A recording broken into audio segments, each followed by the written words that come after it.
qui jadis a toujours caractérisé ce site, aucune mesure n'a jamais été prise pour nous protéger. Malgré tout ceci, nous avons comme sacerdoce gagné et faire gagner la vie à nos familles et n'avons rien attendu et réclamé de l'État. En effet, depuis 2013, on a tous constaté ce qu'on peut appeler la quasi-privatisation de la ferraille au bénéfice des Chinois, laissant au quai de véritables citoyens qui ne sont animés que par l'intérêt de développer le pays.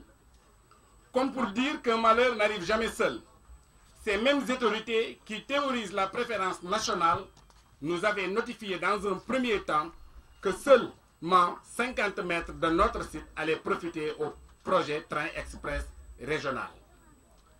Avant de revenir pour nous notifier que tout notre site, plus de 7 hectares, sera pris pour service de garage de maintenance pour ce terre. Il y a bel et bien anguille sous roche, car les autorités veulent céder notre site à d'autres fins. Alors que, jusqu'à ce jour, aucune alternative nous a été proposée. On nous parle d'un site encore incertain à Diamniadio que nous avons du mal à croire, surtout que l'APEX, en charge des indemnisations pour les impactés de ce projet, cherche à diviser notre association en remettant à certains des chèques en catimini. Ce qui est malsain à nos yeux et contraire à l'esprit constructif.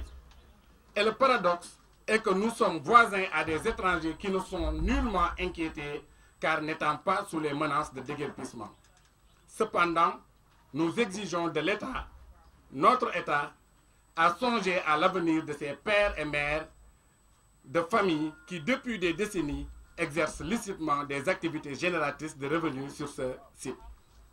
Pour finir, nous exigeons des garanties provenant de notre État qui a la mission régalienne de protéger les investissements de tout citoyen dans un environnement économique stable. Tout ceci prouve à suffisance notre détermination de dialoguer. Mais le dialogue doit se faire avec des autorités résolument déterminées et conscientes de leurs responsabilités. Mais apparemment, tel n'est pas le cas.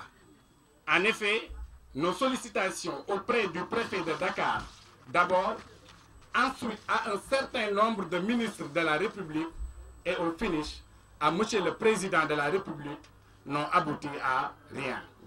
Pensez-vous que c'est sérieux pour un État qui se respecte? Non, nous sommes au regret de vous dire que nous userons d'autres voies et moyens pour que justice soit dite dans cette affaire, car nous ne nous laisserons pas faire. Pour comprendre le vénéré Khalif, pour reprendre le vénéré Khalif général des Mourides, Serigne Cheikh Sidi Mokhtar. Merci de votre attention.